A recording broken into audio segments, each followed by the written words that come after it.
So because I did a video on the character Mustard from the DLC Isle of Armor, I figured it's time I cover a character from the main game, that character being Oleana.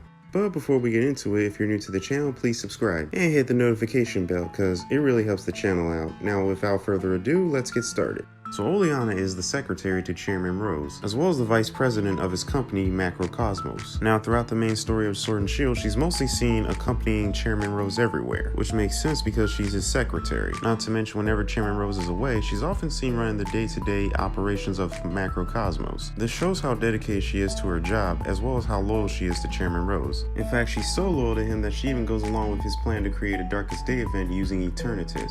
She even tries to stop the main player from reaching him. But the question is, why is she so loyal to Chairman Rose? I mean, I understand that she works for the guy, but his plan was seriously dangerous and it could have resulted in the destruction of the entire Galar region.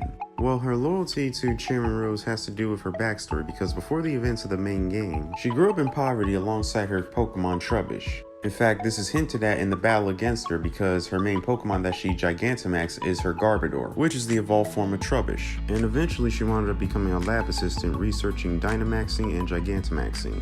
In fact, she's the person who invented the Dynamax band, and thanks to her invention, she wound up being noticed by Chairman Rose, who took a liking to her, and as a result, she wound up becoming hired as his secretary and the vice president of Macrocosmos. Plus, thanks to her invention, battles became more entertaining to the general public of the Galar region. And as a result of this, she's well respected within the company of Macrocosmos, even when Chairman Rose is away, as shown in episode 5 of Twilight Wings. Now, despite her loyalty to Chairman Rose as well as Macrocosmos, she does have a heart, and this is mainly due to the fact that she begs the main player to stop Chairman Rose's plan, mainly because she realizes how dangerous her plan is. In fact, during the post-game, she could be found in the Galar mines doing voluntary community service on behalf of Chairman Rose, mainly because she wanted to atone for all the damage that she and Chairman Rose had caused. And I have a feeling that we might see her again, possibly in a future DLC, or even a sequel related to Sword and Shield, considering the fact that Oleana is essentially in charge of the Macrocosmos because Chairman Rose turned himself over to the authorities to atone for his crimes. But only time will tell.